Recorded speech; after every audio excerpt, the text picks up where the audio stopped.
شهر رمضان الذي أنزل فيه القرآن هدى للناس وبينات من الهدى والفرقان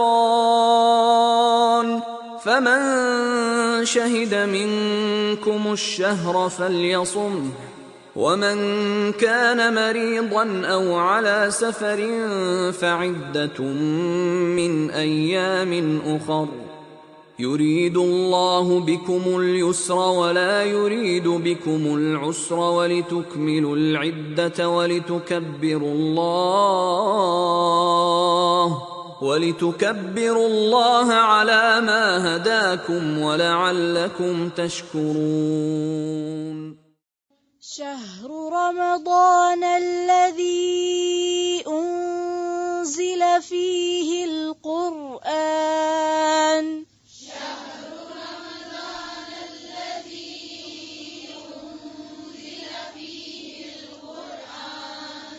أنزل فيه القرآن هدى للناس وبينات من الهدى والفرقان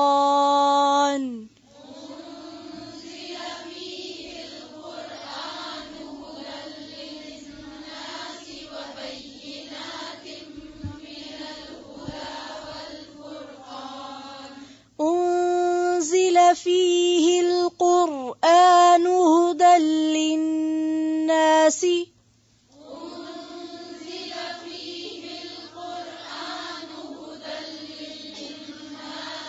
هدى للناس وبينات من الهدى والفرقان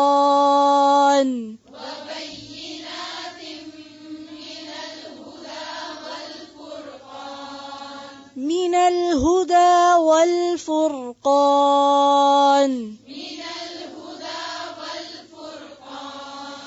فمن شهد منكم الشهر فليصمه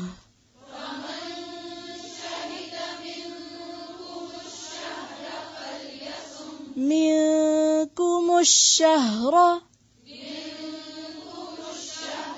فليصمه پھر سے فمن شہیدہ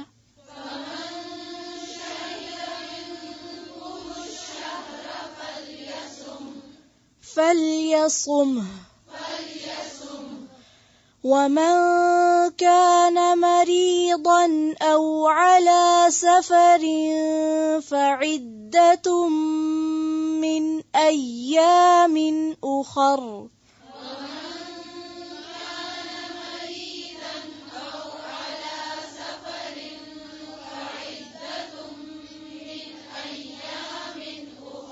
فعدة من أيام أخر فعدة من أيام أخر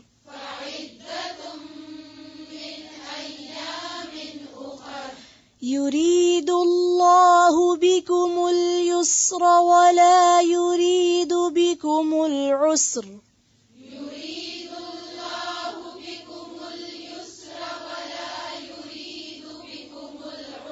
ولا يريد بكم العسر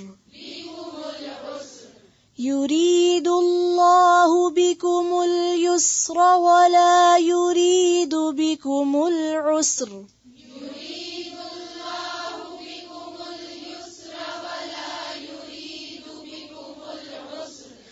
ولتكملوا العدة ولتكبروا الله على ما هداكم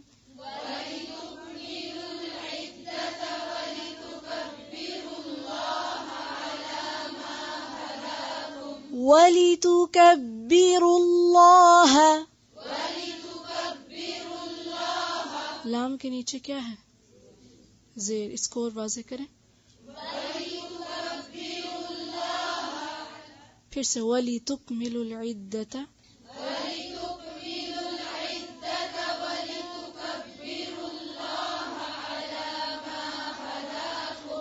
وَلِتُكَبِّرُوا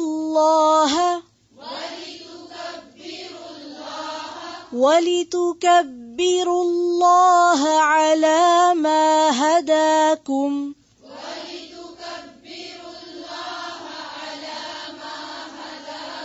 وَلَعَلَّكُمْ تَشْكُرُونَ.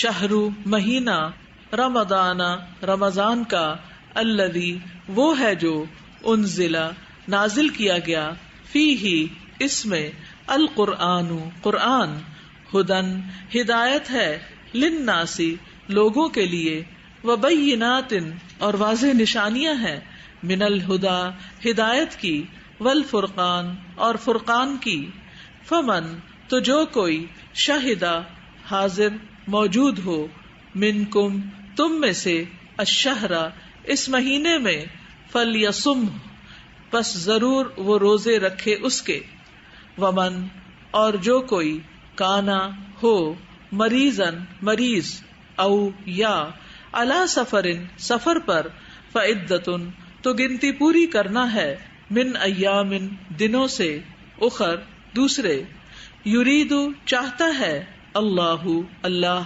بکم ساتھ تمہارے، الیسرا آسانی، ولا اور نہیں، یرید چاہتا، بکم ساتھ تمہارے، العسرا تنگی، ولتکملوا اور تاکہ تم مکمل کرو، العدۃ گنتی کو، ولتکبروا اور تاکہ تم بڑائی بیان کرو، اللہ اللہ کی، علی اوپر، ما اس کے جو، ہداکم اس نے ہدایت دی تمہیں، ولعلکم اور تاکہ تم، تشکرون تم شکر ادا کرو. شہر رمضان رمضان کا مہینہ. شہر کس کو کہتے ہیں عربی میں؟ دو ہلال کے درمیان کی مدت. دو ہلال کے درمیان کی مدت. ہلال کس کو کہتے ہیں؟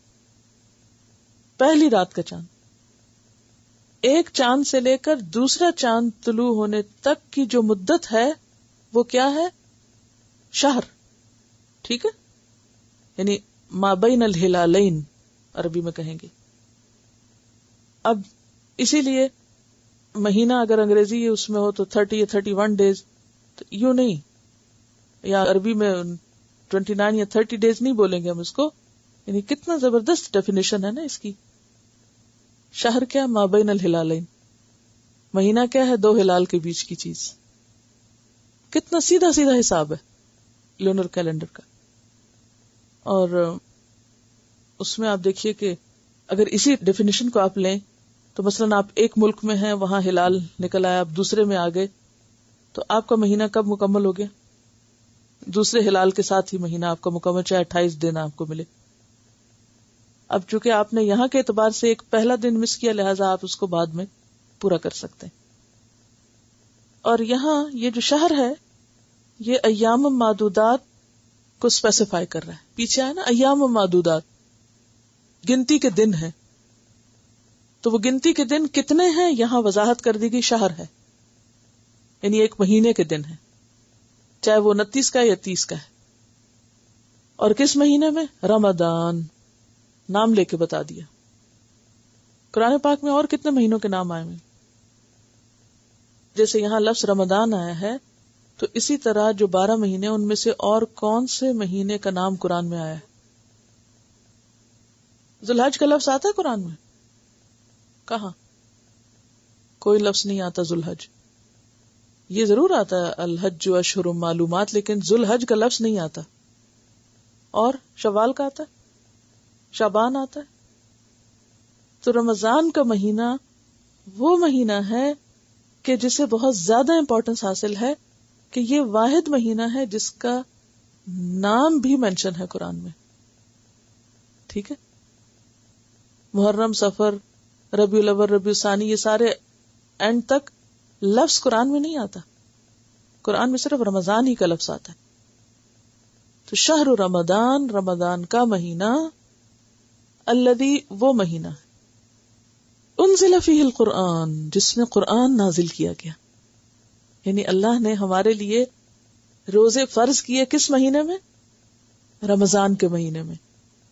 اور رمضان کا مہینہ کوئی معمولی مہینہ نہیں.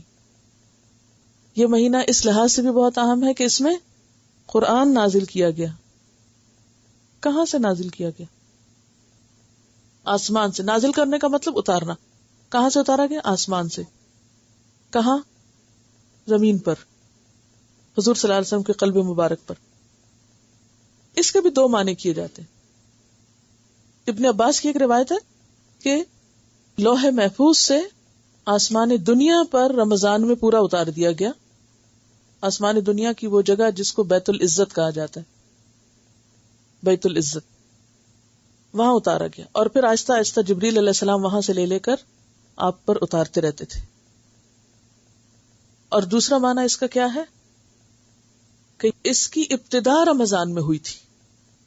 سارے کا سارا رمضان میں نہیں اترا، اس کی ابتدا رمضان میں ہوئی. ٹھیک ہے. اور اس کا کہاں سے پتہ چلتا ہے؟ اس کی وضاحت کہاں سے ہوتی ہے؟ خود قرآن سے ہوتی ہے. کیا ہے آیت؟ انا انزلناہ فی لیلۃ القدر، ہم نے اس کو لیلۃ القدر میں نازل کیا. اور دوسری جگہ سورۃ الدخان میں آتا ہے انا انزلناہ فی لیلۃ مبارکہ. تو جس رات میں اترا، جس مہینے میں اترا، جس انسان پر اترا، اور جس ہستی کی طرف سے آیا، جو فرشتہ لے کر آیا، جس شہر میں اترا، جس امت پر اترا، وہ سارے کے سارے محترم. ان سب کو اللہ نے خاص مقام دیا. مہینوں میں وہ مہینہ چن لیا، راتوں میں وہ رات چن لی. اور وہ ایک رات کتنی راتوں کے برابر؟ 1000 مہینوں کے برابر ہے. وہ ایک رات 1000 مہینوں کے برابر ہے، اس سے بھی بہتر. وما ادراک ما لیلۃ القدر لیلۃ القدر خیر من 1000 شہر. اب یہ کس کی فضیلت بیان ہو رہی؟ قرآن کی. یہ قرآن کو معمولی چیز ہے؟ اگر ایک رمضان کی اتنی اہمیت ہے تو پھر اس قرآن کی کیا اہمیت ہوگی کہ جو اس رمضان میں اترا، اور پھر اس رات میں جو 1000 مہینوں سے بہتر ہے، اس انسان پر، نبی صلی اللہ علیہ وسلم پر، جو تمام انسانیت میں سے چنے ہوئے ہیں. اور پھر وہ شہر یعنی مکہ کا جس کو ام القریٰ کہا گیا، اور جبریل جو فرشتوں کے سردار ہیں، اور امت مسلمہ جس کو امتاً وسطاً بہترین امت کہا گیا. کنتم خیر امت. تو اس کتاب کو انسان چھوڑ دے اور اس کی بجائے کو دنیا کے کاموں میں دل لگائے، گھر سجانے سنوارنے میں زندگی کھپا دے، یہ کیسا سودا ہے؟ یعنی آپ سوچیں نا، یعنی جس کے قدم قدم کے ساتھ برکتیں اور رحمتیں ہیں، اس نعمت پر تو شکر ادا کرنا چاہیے. کیونکہ اس آیت کا اختتام کہاں ہو رہا ہے؟ لعلکم تشکرون پہ ہو رہا ہے. شکر شکوے کی ضد ہے. شکوہ کیا ہوتا ہے؟ شکایتیں، گلہ. تو قرآن پڑھتے وقت کیا کرنا چاہیے ہمیں اگر مشکل لگے؟ نہیں، ایک دوسرے سے شکایتیں کرنی چاہیے. تو بہت مشکل ہے، نہیں پڑھا جاتا. تو شکر کرنا چاہیے کہ اللہ نے موقع دیا، نہ کہ شکوے. اگر مشکلات آئیں بھی تو ڈسکس ہم کر سکتے کہ مجھے یہ مشکل ہو رہی ہے، مجھے بتاؤ یہ میں پڑھوں کیسے. کوئی حرج نہیں، آپ کر سکتے ہیں، مشورہ لے سکتے ہیں، کسی سے مدد لے سکتے ہیں. گھر کے کام میں ہو رہی ہے، مینجمنٹ میں کوئی مشکل ہو رہی تو اس میں آپ ڈسکس کر سکتے ہیں. یہ تو درست ہے. پڑھنے میں سمجھ نہیں آ رہی یا کام میں مشکل ہو رہی اور اس کا حل آپ تلاش کریں، وہ تو ٹھیک ہے. لیکن اگر آپ اس طرح کی باتیں شروع کر دیں، مثلا ہر وقت یہ بولنا میں چھوڑ دوں گی، میں چھوڑ دوں گی، آپ کے یہ لفظ جو ہیں ہو سکتا ہے دوسروں کو بھی افیکٹ کریں، اور آپ کی وجہ سے کسی اور نے بھی چھوڑ دیا. خود تو ڈوبے، تم کو بھی لے ڈوبیں. اپنی نیکی کا تو موقع گنوایا. کیوں؟ آپ دیکھیے کہ پریشان کن باتوں کو سپریڈ کرنا اور عام کرنا کیا ہوتا ہے؟ دوسروں کو بھی حوصلہ توڑتا ہے نا.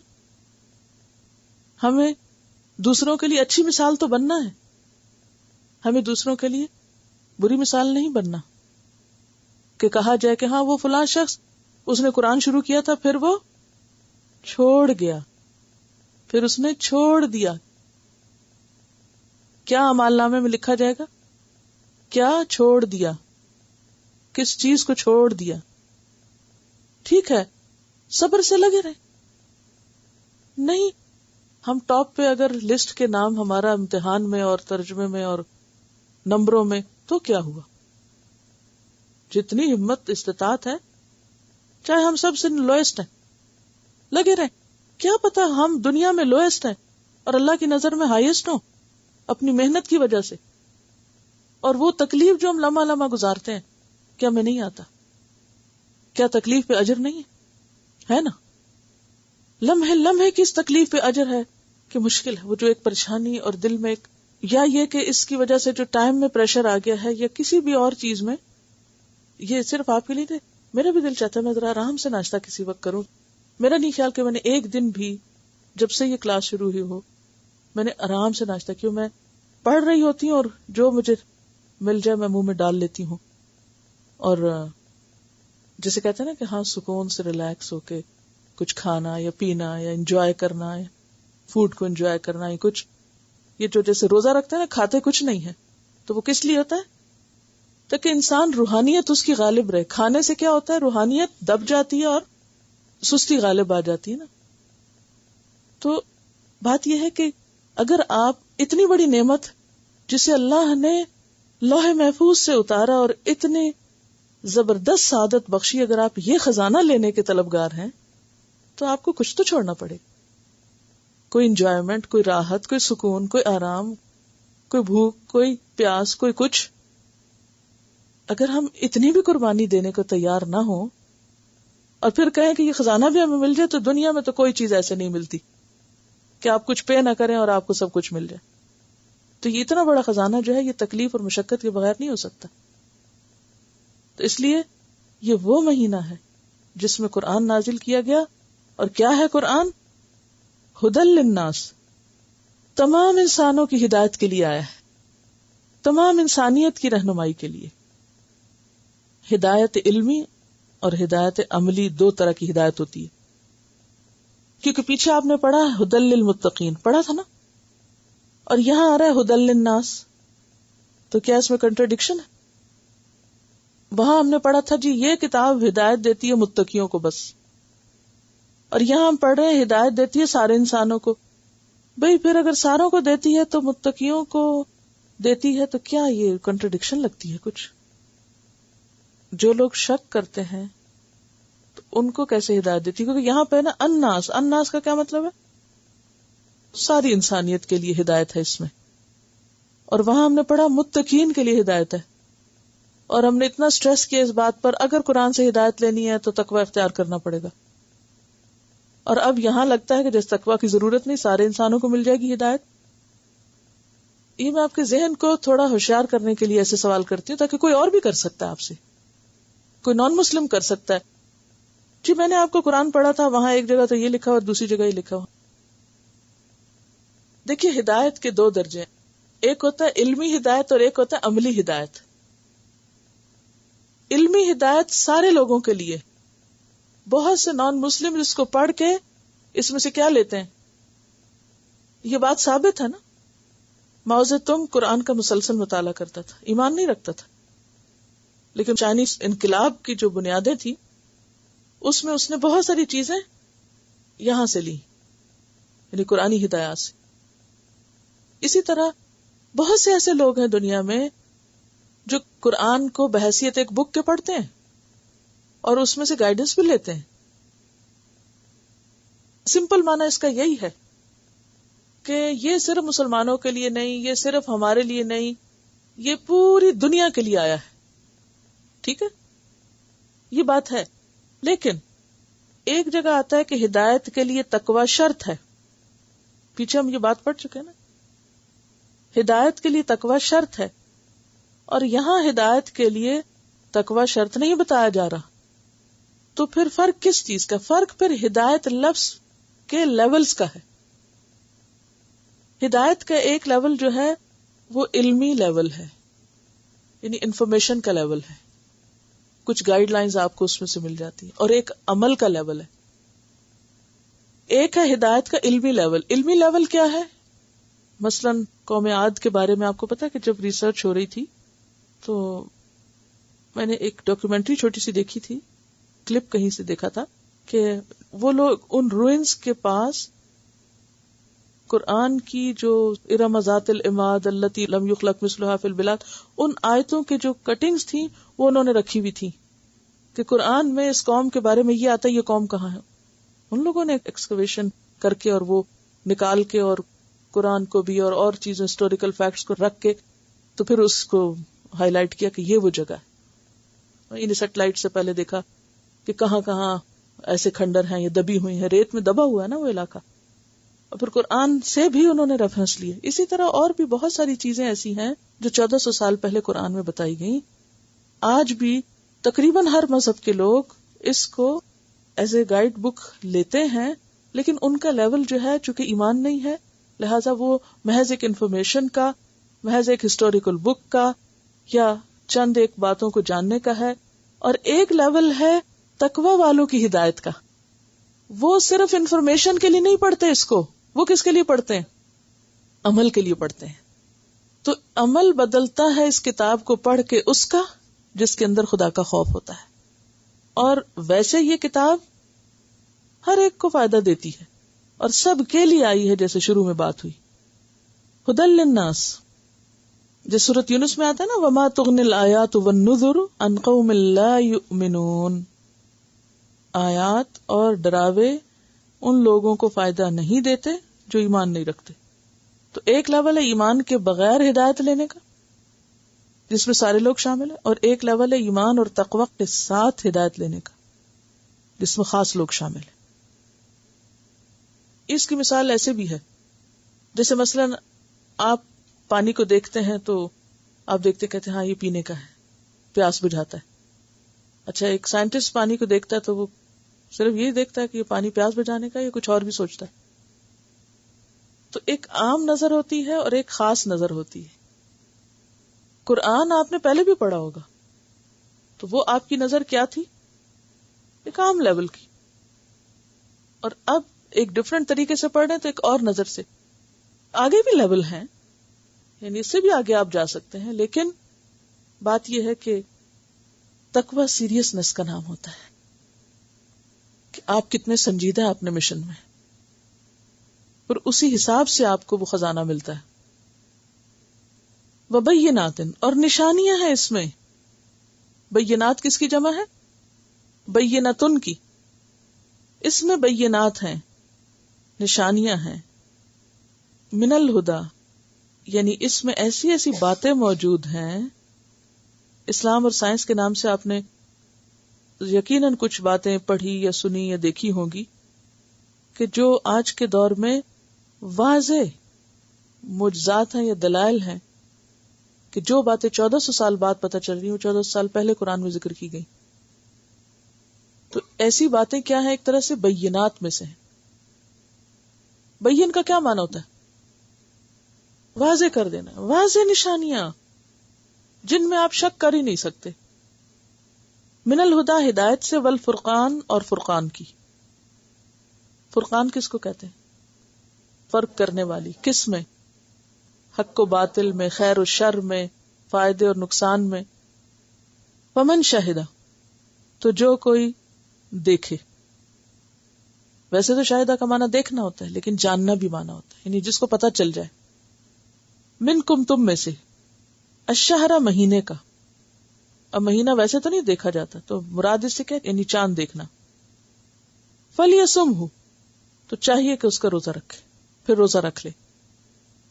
اس سے یہ پتہ چلتا ہے کہ شک کا روزہ نہیں رکھتے کہ نہ دیکھا نہ جانا، بس یہ کہا کیا پتا آج روزہ ہی نہ ہو، میرا رہ ہی نہ جائے، چلو میں رکھ لیتی ہوں. ایسے نہیں روزہ رکھ. یا آپ نے چاند دیکھا ہو یا آپ نے سنا ہو، جان لیا ہو. ومن کان مریدن، اور جو کوئی مریض ہو، او علی سفر، یا سفر پر ہو. فعدتن، تو گنتی پوری کرے. اب یہ دیکھیے کہ یہ لفظ عدت آپ نے کبھی ویسے بھی سنا؟ کس کانٹیکس میں ہوتا ہے؟ بیوہ عورت کے لیے عدت. تو اس کا بھی معنی کیا ہے؟ گنتی پوری کرے. کتنی؟ 4 مہینے 10 دن. اور وہ لوگ جو کہتے ہیں اچھا میت کے ساتھ چند قدم چلے جاؤ تو عدت ختم ہو جاتی ہے. سنا ہوا نا یہ. بعض لوگوں کے ہاں یہ کہا جاتا ہے کہ اگر عورت جنازے کے ساتھ چند قدم چلی جائے تو وہ عدت سے باہر آ سکتی. یہ خود ساختہ قانون شریعت ہے. یعنی ایک تو اللہ نے اتاری ہے، ایک لوگوں نے خود بنا لی ہے پیرالل.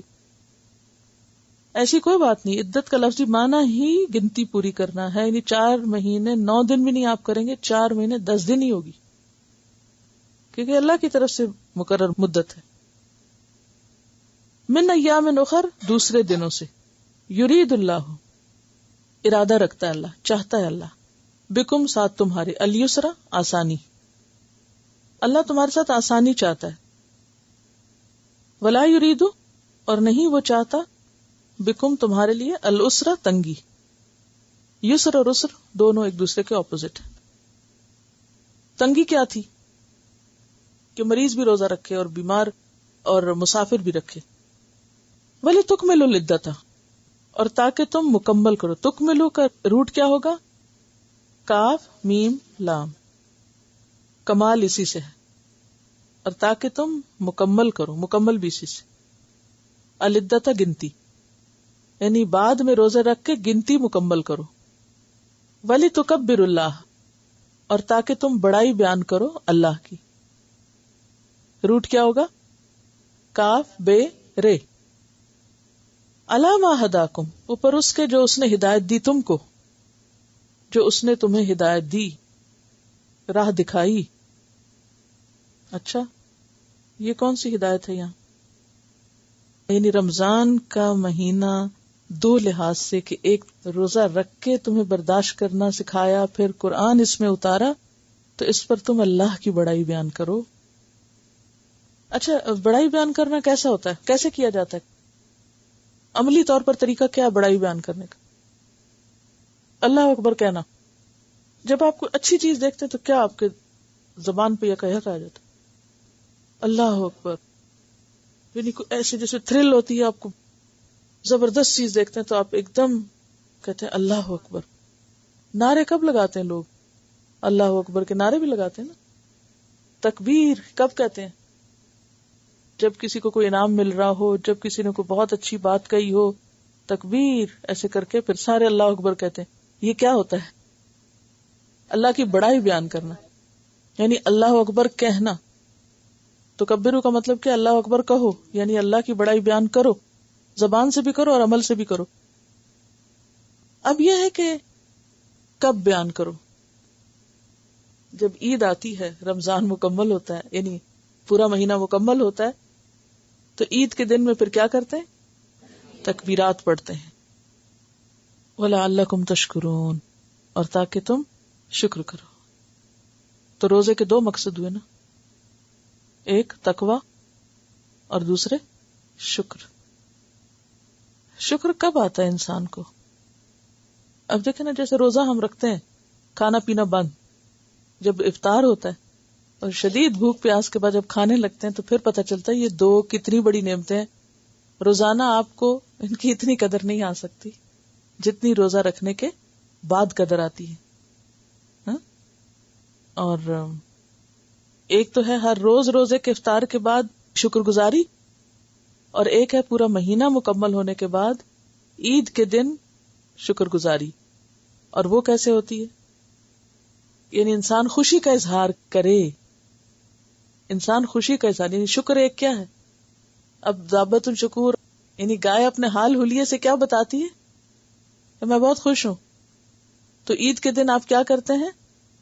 کپڑے اچھے پہن کے اور اہتمام کر کے کیا بتاتے ہیں؟ بہت خوش ہیں. لیکن افسوس کہ بہت سے مسلمان کہتے ہیں بہت بور ہو رہے ہیں. عید کا دن بڑا بور گزرتا ہے. یہ اکثر کہتے ہوئے سنا گیا. یعنی اہتمام ہی نہیں کرتے. تو عید کا اہتمام بھی کرنا چاہیے، کیونکہ وہ بھی شکر گزاری میں سے ہے، یعنی خوش ہونا. تو یہ ہے یہاں شکر گزاری. کیونکہ اس دن کیا کرتے، سارا دن کھانے پینے کا موقع ہوتا ہے. کلوا من طیبات ما رزقناکم، آگے کیا کرو؟ واشکروا للہ ان کنتم ایاہ تعبدون. تو کھاؤ پیو اور شکر کرو. تو یہاں بھی روزہ افطار کرو تو شکر کرو، عید مناؤ تو شکر کرو. اور شکر کیا ہے؟ رویے سے بھی، گفتگو سے بھی، عمل معاملے اور ہر چیز. شہر رمضان الذی انزل فیہ القرآن، رمضان تو وہ مہینہ ہے جس میں قرآن اتارا گیا. تو رمضان خاص طور پر قرآن کے نزول کی وجہ سے بہت ہی اہمیت رکھتا ہے، یعنی رمضان کا مہینہ.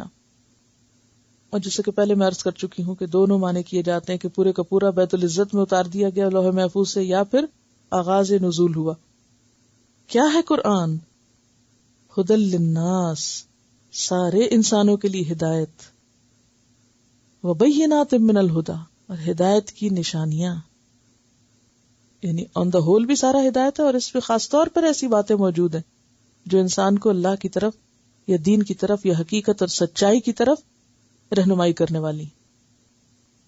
والفرقان، اور قرآن کیا ہے؟ فرقان. قرآن آپ کے اندر کیا پیدا کرتا ہے؟ میزان. کیا کرنے کے لیے؟ حق اور باطل، خیر اور شر، فائدہ مند اور نقصان دینے والی چیزوں کے درمیان ایک لکیر لگاتا ہے. یعنی آپ ایک ایسے دو راہے پہ کھڑے ہوتے ہیں. دو راہ کیا ہوتا ہے؟ جہاں سے دو راستے نکلتے. آپ دو راہے پہ کھڑے ہوتے ہیں ہر وقت. آپ سوچتے ہیں ادھر جاؤں، پھر سوچتے ہیں ادھر جاؤں. اور جو ڈرائیور دو راہے پہ آ کے فیصلہ نہ کر سکے صحیح راستے، پھر کیا ہوتا ہے؟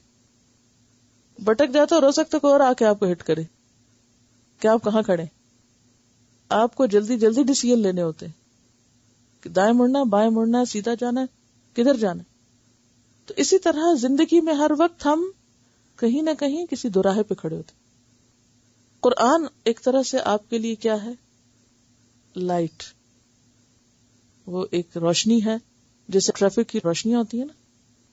ٹریفک کی روشنی ہوتی ہے نا، آپ چل رہے ہیں تو ٹریفک کی روشنی آپ کو کیا کرتی ہیں؟ گائیڈ کرتی ہیں. کیا کہتی ہیں؟ Stop, red light. تو قرآن میں کچھ حکم کیا ہے؟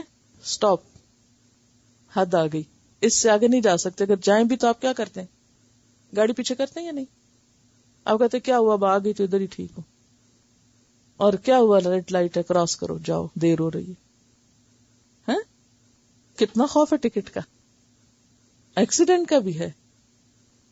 جی، ایکسیڈنٹ کا بھی خوف ہے، ٹکٹ کا بھی خوف ہے. لیکن اللہ کی حدود توڑے کوئی خوف ہی نہیں، کوئی خوف نہیں. ایسا ہی ہے نا. تو قرآن ہدایت ہے، فرقان ہے، جو آپ کو بتاتا ہے ریڈ لائٹ آئے گئی، اس کے آگے نہیں جانا. اور یلو لائٹ، گیٹ ریڈی. اور گرین آئیے، اب جاؤ. کچھ چیزیں جو آپ کو کہتی ہے کہ آپ ان سے باہر نہیں جا سکتے، اور کچھ چیزیں ان کے پاس نہیں آ سکتے. اور جب تک یہ فرقان آپ کے ہاتھ میں نہیں، یہ گائیڈ لائن آپ کے پاس نہیں، تو آپ کیا کریں گے؟ آپ کا حال بالکل اس اناڑی انسان کی طرح ہے جو ڈرائیونگ ٹیسٹ پاس کیے بغیر یا سیکھے بغیر سڑک پر گاڑی لے کر آ جائے. نتیجہ اور انجام کیا ہو سکتا؟ یہ زندگی ایک ٹیسٹ ہے، ہمیں یقین ہی نہیں کہ یہ ٹیسٹ ہے. یہ زندگی کا سفر جو ہے ایک سڑک کی طرح ہے. چاہیں تو صراط مستقیم پہ جائیں، چاہیں تو کہیں اور پلٹ جائیں، چاہیں تو ریڈ لائٹ پہ رکے اور چاہیں تو آپ کراس کر جائیں. فزیکلی آپ کو کوئی ابھی نقصان نہیں ہو رہا کیونکہ یہ دارالجزا نہیں ہے نا. وہ آخرت میں جا کے پتہ چلے گا کتنے ٹکٹ لگے، کتنی خلاف ورزیاں کی. یہاں تو آپ جب پولیس کو دیکھتے ہیں کیا ہوتے ہیں، کچھ نہ بھی کر رہے ہوں تو کیا ہوتا ہے، سیدھے ہو کے بیٹھ جاتے ہیں، لگی ہوئی بیلٹیں بھی چیک کرنے لگ جاتے ہیں. بچے ساتھ بیٹھے ہو تو کہتے ہیں آرام سے بیٹھ جاؤ، پیچھے پولیس آ رہی، سائڈ پہ پولیس ہے، گاڑی کھڑی ہے. یعنی کتنا کانشیس ہو کے چلتے ہیں ایک سڑک پر. اور زندگی کی سڑک پر بے محابہ چلے جا رہے ہیں، خواہشات کے بندے بن کے. جدھر جی چاہتا ہے چل پڑتے ہیں، جہاں جی چاہتا رک جاتے ہیں، جہاں جی چاہتا مڑ جاتے ہیں. تو اس امتحان میں پاس ہونے کے لیے اس ٹارچ کا ہونا ضروری ہے اور اس فرقان کا ہونا ضروری ہے، تاکہ آپ کو پتہ چلے کہ فائدہ کس چیز میں اور نقصان کہاں ہے. فمن شہد منکم الشہر فلیصم. تو جو تم میں سے اس مہینے کو پائے اسے چاہیے کہ روزے رکھے، یعنی اس کی زندگی میں جب یہ مہینہ آئے تو پھر اس کو روزہ رکھنا چاہیے. اب یہ جو آیت ہے نا کہ روزہ رکھنا چاہیے، اب اس میں کوئی رخصت نہیں رہی کہ اگر کسی میں طاقت ہے اور وہ پھر ابھی نہیں رکھنا چاہتا، ابھی موڈ نہیں ہے، ابھی مرضی نہیں ہے، اب مرضی نہیں رہی، اب آپ کو رکھنا ہے.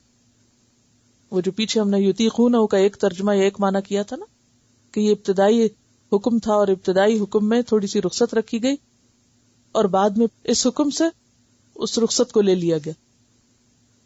اصل میں اسلام کے سارے احکامات سٹیپ بائی سٹیپ آئے، تھوڑا تھوڑا کر کے. پہلے لوگوں کو تھوڑی رخصت دی گئی، پھر آہستہ آہستہ ان کو ٹائٹ کرتے گئے. اب اس میں آپ دیکھیے کہ اس دور کے مسلمانوں کے ساتھ اگر رعایت برتی گئی تو آج کے نان مسلم لوگ ریورٹ ہوتے ہیں تو ان کے ساتھ کیا کرنا چاہیے؟ رخصت، تھوڑی سی سہولت، ایک دم پابندیاں نہیں لگا دینی چاہیے. وہ پھر کیا کرتے ہیں، اس کا نتیجہ کیا ہوتا ہے؟ واپس پلٹ جاتے ہیں. اور بہت سے ہمارے نادان مسلمان جو حکم اپنے لیے سمجھتے ہیں وہی ان کے اوپر پابندی لگا کے ان کو بھگا دیتے ہیں دین سے. یعنی تھوڑا تھوڑا. اس کا یہ مطلب ہی نہیں کہ ساری زندگی وہ غفلت ہی برتتے رہیں اور وہ پھر نیو مسلم ہی بنے رہیں. وہ جب ہو گئے مسلمان تو ہو گئے، تھوڑا عرصہ ان کو عادت ڈالنے کے لیے، جیسے آپ بچوں کے ساتھ کرتے ہیں، سٹیپ بائی سٹیپ ان کو آگے بڑھاتے ہیں. اور ہر انسان کے اندر یہ کمزوری ہوتی ہے کہ کوئی بھی کام ایک دم سارا نہیں لے سکتا. انسانی طبیعتیں جو ہیں ان میں کئی کمزوریاں ہیں، تو اللہ تعالیٰ نے ان کی رعایت رکھی. لیکن جب یہ کہا گیا کہ جو مہینہ پائے وہ روزہ رکھے تو اب لوگوں کے ذہن میں یہ خیال پیدا ہوا کہ شاید مسافر اور بیمار سے بھی رخصت لے لی گئی. تو فرمایا نہیں، ومن کان مریضن، اسی لیے یہ آیت دوبارہ ریپیٹ ہوئی ہے. سمجھ رہے؟ ومن کان مریضن، اور جو کوئی بیمار ہو، او علی سفر، یا سفر پر ہو، فعدۃ من ایام اخر، وہ دوسرے دنوں سے گنتی پوری کر لے. یعنی یہ سہولت اب بھی باقی ہے. یرید اللہ بکم اليسر، اللہ تمہارے ساتھ آسانی چاہتا ہے. ولا یرید بکم العسر، اور تمہارے ساتھ تنگی نہیں چاہتا. یعنی دین میں اگرچہ پابندیاں ہیں لیکن اس کے باوجود ان مع العسر یسرا، تنگی کے ساتھ ہی آسانی بھی ہے. یعنی پابندی ہے روزہ رکھو لیکن بیمار نہ رکھے، رخصت بھی ہے. اور ویسے بھی آپ دیکھیں تو دین جو ہے وہ آسان ہے. انسانی طبیعت ہے نا، جب دیکھتا اچھا یہ نہیں کرنا یہ نہیں کرنا تو وہ کیا ایزیوم کر لیتا ہے کہ شاید یہ بڑا مشکل ہے، حالانکہ مشکل نہیں ہوتا. اب مثلاً جو لوگ ڈرائیونگ سیکھتے ہیں ان کو جب بتایا جاتا ہے یہ نہیں کرنا تو کچھ لوگ کیا سمجھتے ہیں، میں تو کر ہی نہیں سکتا، یہ میرا کام نہیں، چھوڑ دیتے ہیں. اور کچھ کیا کہتے ہیں کہ پریکٹس کی بات ہے، پریکٹس ہوگی تو آسان ہو جائے گا. اور اگر یہ پابندی ہے یا یہ کچھ چیزیں روکی گئی ہیں تو اس سے تھوڑی دن مشکل ہوگی، پھر طبیعت عادی ہو جائے گی. جیسے روزے میں آپ دیکھیں پہلا عشرہ تھوڑا سا کیا گزرتا ہے، یا پہلے ایک دو روزے سر درد بھی ہو جاتا ہے یا جسم کے اوپر بھاری ہوتے ہیں، پھر آخر میں تو دل ہی نہیں چاہتا کہ روزے ختم ہوں. تو بالکل اسی طرح بظاہر دین کی جو چیزیں کسی کو مشکل لگتی بھی ہیں تو اس ڈر کا شکار نہ ہو کہ یہ مشکل ہے. نہیں، ایک وقت آتا ہے کہ آپ ان مشکلات کو انجوائے کرنے لگتے ہیں، کیونکہ پھر انسان عادی ہو جاتا ہے نا. اور یہ ٹیسٹ ہوتا ہے ہر چیز میں، نماز ہو روزہ ہو. آپ دیکھیں نماز شروع کرنے میں مشکل ہے، جب آپ شروع کر بیٹھتے ہیں تو پھر آپ کہتے ہیں اچھا اب سنت پڑھی نفل بھی پڑھ لو، اور کرتے چلے جاتے. اور ویسے بھی شیطان کی بھی تو رکاوٹیں ہوتی ہیں نا آگے، کچھ نفس کی ہیں اور کچھ شیطان کی ہیں اور کچھ ماحول کی ہیں. جب کوئی اور نہیں کر رہا تو ہمارے کے لیے کرنا زیادہ مشکل ہو جاتا ہے. لیکن اللہ تعالیٰ فرماتے ہیں کہ دین میں کوئی بھی پابندی ایسی نہیں کہ جو جبر کی حد تک ہو کہ جی روزے فرض ہیں تو پھر تمہیں ہر حال میں روزہ رکھنا، چاہے تم مری جاؤ. یہ نہیں ہے. اللہ تمہارے لیے آسانی چاہتا ہے، رخصت بھی موجود ہے. اس آسانی کے بارے میں قرآن پاک کی ایک اور آیت میں بھی آتا ہے کہ یرید اللہ ان یخفف عنکم وخلق الانسان ضعیفا، اللہ تم پر بوجھ ہلکے کرنا چاہتا ہے اور انسان کمزور پیدا کیا گیا ہے. اور اگر دیکھا جائے تو کوئی بھی شخص شاید ایسا نہ ہو کہ جس نے سارے ہی روزے بالکل پورے رکھے، کوئی نہ کوئی کہیں نہ کہیں اٹکا، کہیں بیمار ہوا، کہیں سفر ہو گیا، کہیں کوئی مجبوری آ گئی، تو کسی نہ کسی طرح ہم میں سے ہر ایک اس رخصت سے فائدہ اٹھاتا ہے. تو یہاں بھی کیا ہے، اللہ تم سے آسانی چاہتا ہے، اللہ تم سے بوجھ ہلکے کرتا ہے کیونکہ انسان کمزور ہے. اور حدیث میں آپ صلی اللہ علیہ وسلم کا طریقہ کیا آتا ہے کہ جب دو امور آپ کے سامنے آتے تو ان میں سے آپ آسان راستے کو اختیار کرتے، بشرطے کہ وہ گناہ کا کام نہ ہو. یہ یاد رکھیے، یعنی دین میں آسان راستے کو ہم لے سکتے ہیں، مگر آسانی سے مراد دین کا چھوڑنا نہیں ہے، دین کے اندر ہی رخصت کا پہلو ہے.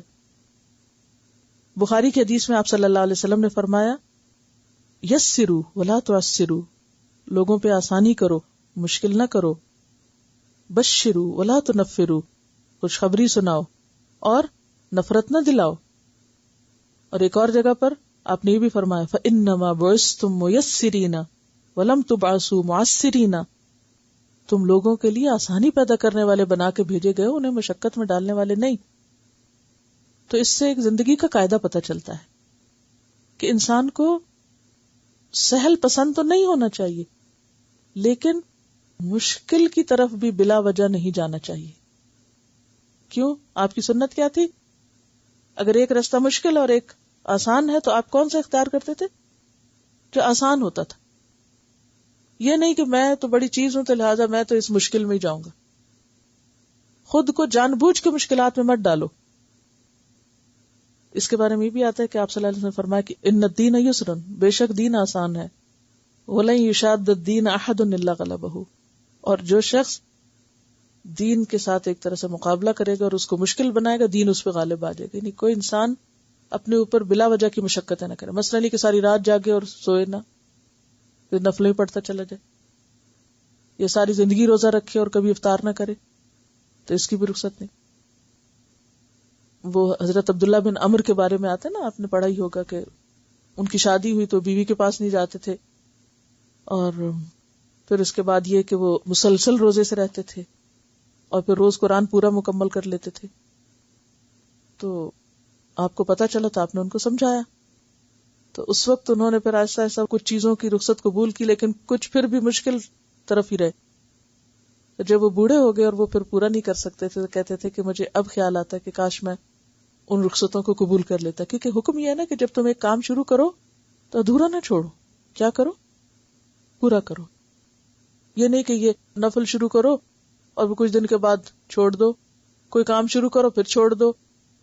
نہیں، روٹین اور پابندی. اللہ کو وہ کام پسند ہے جو تھوڑا ہو لیکن مستقل ہو، وہ زیادہ پسند ہے. اور حدیث میں یہ بھی آتا ہے کہ یہ نہ ہو کہ کوئی کہے کہ فلان جو پڑھتا تھا اور پھر وہ اب نہیں پڑھتا، یعنی جیسے تہجد کے بارے میں شاید آتا ہے. تو بات یہ ہے کہ عبداللہ بن عمر یعنی جوانی میں تو کر رہے تھے، لیکن بڑھاپے میں اس طرح کی پھر پابندی نہیں ہو پاتی تھی، بہت مشکل میں پڑ جاتے تھے. تو پھر اس وقت سوچتے تھے کہ میں جب ہی اپنی روٹین ایسے بناتا کہ جس کو میں اب تک نبھا سکتا. یعنی یہ نفل عبادات میں خاص طور پر. اب اس کا یہ مطلب نہیں کہ آپ کہ میرے لیے تو فرض پڑھنا بہت مشکل ہے تو اس لیے میں اس میں بھی کوئی سہولت ہی رہا. نہیں، فرض ہے. ان کا سوال یہ ہے کہ بعض اوقات یو ہیو ٹائم یا فیسلٹی، آپ ایک کام کر رہے ہوتے ہیں، پھر کیا ہوتا ہے کہ وہ ٹائم نہیں رہتا. یہ مثلا چھٹیاں ہیں یونیورسٹی سے تو کیا ہے، آپ کے پاس بہت کچھ کرنے کا وقت ہے. پھر یہ کہ چھٹیاں ختم ہو گئی تو اب کیا کریں؟ اب اس طرح تو آپ نہیں کر سکتے، یعنی وہ پابندی اس طرح کی نہیں ہو سکتی. تو اب کیا ہے، اب یہ نہیں کہ انسان کہ میں ٹوٹل چھوڑ دوں، نہیں، کچھ چیز جاری رکھے اور پھر جب اس یونیورسٹی سے فارغ ہو تو دوبارہ اپنی اصل روٹین پر آ جائے. یعنی اس سے پتہ ہی چلتا ہے کہ زندگی کو ہیپیزرلی نہیں گزارنا چاہیے، کبھی کچھ بہت زیادہ کر لے اور کبھی کچھ بالکل سو گئے. نہیں، ایک اصول بناؤ، ایک ٹارگٹ سیٹ کرو، ایک طریقہ زندگی اور ایک بیلنس ہونا چاہیے کہ اپنی زندگی کے گولز مقرر کرو، ان کو اچیو کرنے کے لیے چلتے چلے جاؤ. وقتی طور پر اونچ نیچ آ گئی تو کیا ہوا، کوئی بات نہیں، وہاں یہی رخصتیں ہیں، اور پھر دوبارہ کیا کرو، اسی پیس پہ آ جاؤ. تو یہاں بھی یہی کہا جا رہا ہے کہ اصل حکم کیا ہے کہ روزہ رکھو، لیکن اگر اونچ نیچ ہو جائے تو چھوڑ سکتے ہو، کیونکہ اللہ تمہارے لیے آسانی چاہتا ہے، تنگی نہیں چاہتا. بولے تکملوا العدہ، لیکن آپ دیکھیے پھر وہی بات، وہ جو گول سیٹ کیا تھا وہ پورا کرنا ہے. گنتی پوری کرنی ہے. وَلِتُكَبِّرُ اللَّهَ عَلَى مَا هَدَاكُمْ، اور گنتی پوری کر کے پھر عید مناؤ، اللہ کی بڑائی بیان کرو. وَلَعَلَّكُمْ تَشْكُرُونَ، شکر گزار ہو کہ جس نے تمہیں اتنا زبردست ڈسپلن والا دین دیا اور سارے طریقے سکھا دیے.